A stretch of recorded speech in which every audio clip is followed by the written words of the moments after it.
Lyrically, Luke Bryan is really struggling to make this a country song, which is why he shoehorns a long list of animals for this girl to shake it for, including birds, bees, catfish, squirrels, and the moon. No pressure, girl. Honestly, I think the instrumental can make a rather good country dance song, like for a nice family sock hop, but apparently he thought booty-shaking anthems needed banjos. So, here's an idea. Replace the sleazy lyrics with lyrics about normal dancing and make the chorus into something people can actually sing along to, instead of having to croak it out like Kermit the Frog with a bad cold, and you have yourself one of the best country pop songs of a decade. Instead, you ruined it and made whatever this schlock is. This song was relentlessly mocked when it was a big deal, so I wasn't expecting to revisit this song and find out it's actually good. Synths are fluffy and create a nice atmosphere, and the verses are probably the best Rihanna has ever been at being sensual. The chorus features the maximum of Rihanna's vocal charm, making it an overall pretty cute song, which is not something I normally associate with Rihanna. Oh yeah, Drake has a verse too. His voice doesn't work too well with the atmosphere of the song, and I really can't tell if the line "the square root of 69 is 8-some" is funny or cringe. At the very least, he starts the song off so you don't have to worry about being interrupted. I know the only thing that conveys Christmas spirit in music is sleigh bells, but even with them, the song doesn't feel like it earns being called a winter song. Maybe because the song sounds too much like I'm Yours, which I personally associate with summer camps. Maybe it's the excess harmonies being used, so it just sounds like another boy band song. Either way, it's not something I would put on at a Christmas party, which defeats the point of the song existing. The song's just another disposable acoustic song that doesn't compare to the long history of emotive or well-written acoustic songs and best lays forgotten. Now this is a booty-shaking anthem.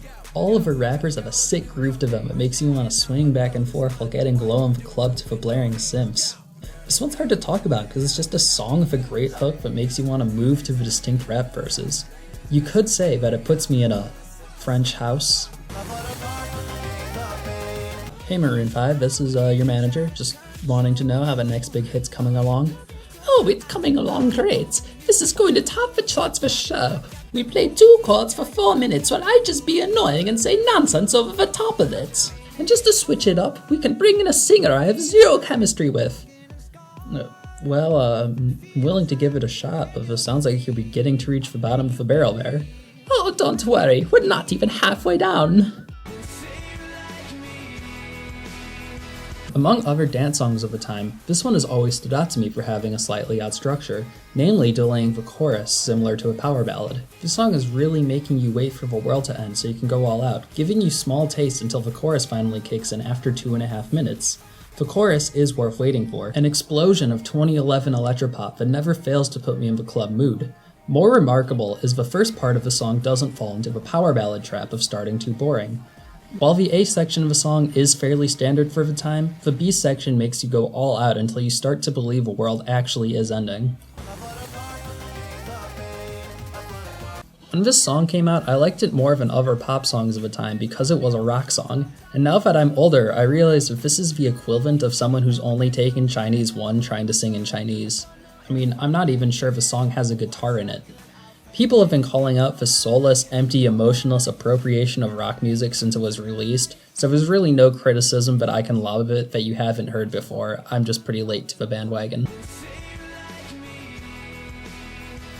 Avril Lavigne has always been her best while at her most childish, and this song understands that to the point where the simps are more fitting for a carnival than a dance floor. With this, she has written a fun, immature breakup song that you just have to sing along to once the chorus hits, and that's all I want sometimes. One thing I didn't realize until going back to the Black Eyed Peas is just how poorly produced their songs are. Everything always sounds muddy and fails to pop out to make these the bangers they deserve to be. will.i.am is particularly egregious here, as he sounds like he's in a different room than the instruments. And that's a shame because he's always the member with the best verse. And then we get the ending. Why did they turn a sad piano ballad into a bumping dance track? Okay, I lied, it doesn't bump and Apple D-App sucks like he always does, but these are still 2 different songs that don't work together tonally. There's no resolution to the first half of a song, instead we just get a crappy dance switch up. Why do they keep saying switch up? The song's already switched, you don't need to remind us that we were listening to an unrelated song segment a minute ago. We remember, we want answers. I remember when I used to hate this for sampling Modest Mouse and getting mad because my classmates didn't know who Modest Mouse is. The thing is, I don't love Float On, and even so, the song clearly respects the original. If Modest Mouse were a rap group instead of an indie rock band, this is what Float On would have sounded like. The sample sounds really good sped up, and the tone matches the triumph and bodaciousness of songs like The Greatest without overstaying its welcome. Something about this song just feels fake to me. It doesn't ever feel like a real love song, instead always feeling like a performance. For example, the beginning features a tear-wrenching guitar riff so Paisley can sing about how their relationship used to be. Instead of being passionate, it's only good. Wait, you're writing a breakup song because your relationship has fallen to a 7 out of 10? From there, the song starts to ramp up and becomes a shouting match between Paisley and Underwood to a point where they're basically yelling, "I'm sad, kiss me!" Underwood goes way too ham for me to take any of the emotion seriously. However, the worst part would have to be the epic guitar solo. Just imagine, "Yeah babe, I love you." It's epic and standoffish in a way that doesn't sound like genuine connection, and instead like they're trying to con all of their listeners. Also on Spotify, the song has a weird coda that sounds like the beginning of a completely different song. I don't really know what it's doing there. This song features descriptive lyrics that paint a clear picture about the party that happened last night. The instrumentation is more low-key and pastel sounding than other dance hits, especially for the time, which paints this party as a lovely memory as opposed to the loud sensory overload vibe most other party songs have. This instrumental and Katie keeping her voice more airy combine to make reckless hedonism begin to sound like a good idea. Really, the only thing the song needs is an epic saxophone. Wait, what do you mean I blacked out during the saxophone solo? Can't we rewind or something? I used to strongly hate it when Kesha was obnoxious, but nowadays songs like Downtown or We Are Who We Are don't bother me, and instead I hate it much more when Kesha is boring. The beat in this song has a saw that pierces up and down, which doesn't create any danceable momentum while being extremely annoying to listen to. The drums just plod along and fail to get the party started. The vocals are flat and a retread of other Kesha songs, and for as much as she's promising explosions, the song's barely even a sparkler. I always appreciate a song that can nail a duality of tones. In this case, the bass and verses hit harder than any other Gaga song, while her vocals twist and contort themselves, even to the point where she's screaming in the bridge.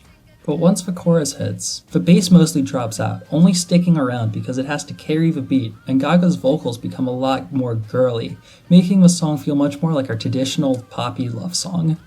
It's this mashup of an industrial bad girl biker song and a song that captures the same feelings of infatuation and romance that Carly Rae Jepsen songs do, that not only nails both aesthetics but transitions seamlessly between the two of them, that strikes most things that I love about pop music. It is a testament to how great the best songs were this year that this is only the 4th best pop song. I find most of LMFAO's music to be dumb fun, but this song is just dumb.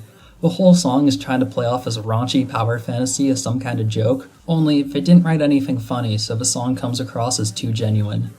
It feels like they mean everything they say, but if you try to criticize it, they'll be like, "It's just a joke, bro, calm down." With that said, the beat isn't horrible, but I'm still not in a rush to go out and dance to it or listen to it again. Party Rock, Shots, and Yes are much better party songs with lyrics that don't make me want to Drano my braino. Lesson 1 to learn from this song: if you're gonna have to censor your song, record a new version with different lyrics instead of just bleeping everything out because it sounds so much better on the radio. Obviously everything about this song is competently done, but the real reason everyone likes the song is because of how satisfying it is. There are breakup songs for when you want to be angry, breakup songs for when you want to be sad, and thanks to Hot Chilla Ray, breakup songs for people who are literally incapable of feeling emotion. CeeLo hits the spot for breakup songs where you're kinda angry and kinda sad, but mostly you just want to be happy about it and yell "fuck you" until you've made yourself feel better again. Those 2 words in the chorus might be some of the most delightful to sing out of any song. It rolls off the tongue so nicely and is sending dopamine directly to your monkey brain in a way I don't think has been mimicked since. This might be the lamest and least sexy song to chart all year. I do not have words to describe how not turned on I am right now. The only thing that can make this song worse are clown boing noises, and never mind. he puffers in the song. Mike Posner, ladies. He knows what you want. The more I go back to the Adele of this era and compare it to the Adele of the 25 era, it's clear to me how much more of a commitment she has to showing off her vocal chops in more ways than just nonstop belting. Take, for instance, the verses of the song where she's sliding around her register, or the pre-chorus where she supplies a much more pop approach. And of course, there is the chorus where she's belting like she's known for, but even still, she doesn't overdo it. The piano is just interesting enough to move the song forwards and sound pleasant and moody without stealing the focus from the vocals, and all of this together serves as a mature breakup song. Even after everything this man has done to fill an entire album of breakup songs, Adele still wishes him the best and will go on looking for someone who can be as good as he was. It's bittersweet and just self-reflective enough to hit people emotionally without scaring anyone away. I feel a little bad about this one because I think everything I don't like about this song is intentional, but man, this song depresses me, and not in a good way. T-Payne is an asshole, and the thought of waiting up all night for a lover who doesn't care about you makes me feel awful. Even though the song seems to agree that T-Payne being an asshole is the point, I still don't want to listen to this. There's no catharsis in watching him learn or get beaten because he doesn't. It's just a song where the bad guy wins and you're forced to listen to him gloat. The instrumental is also fairly confusing. It's trying to hold the depressing piano part for Lily Allen, but also have club effects and synths to stand for T-Payne being in a club, but at the same time. It makes sense lyrically, but it messes with the tone and I'm not really sure what it wants me to feel. Am I dancing or crying to this song? On top of that, the only part that really stands out is the terrible organ bit, so it's an overall mediocre song that I don't want to hear. It's pretty obvious between this and the 2010 list that I love My Beautiful Dark Twisted Fantasy. Instead of a minimalistic hyphy that was coming into style, Kanye pushed his vision into complete maximalism, throwing everything he possibly could into a bombastic 80 minutes. The highlights, nay, my first or second favorite Kanye song, is All of the Lights. Instrumentally, it's hype as fuck. There are victorious synth lines, crazy drum patterns, and an absurd amount of vocal layering going on so you can never tell who is singing what. Really, there are 14 famous guest singers on the chorus. While it's great for parties, I love it on a thematic level of turning the greatest failures into one of Kanye's biggest successes. In it, Kanye uses lights as a metaphor for both. The failures are more representative of a lyrical side, where the verses talk about Kanye beating his wife and being unable to see his daughter, and the bridge talks about being unemployed. These are contained by the metaphor of cop lights, flashlights, and streetlights, but there are also the spotlights and strobe lights after Kanye turns his life around to find success. He wants to be seen both now and as he was, so everyone knows how far he's come. It's not a song you can write more than once, and thankfully Kanye knocked it into the sun.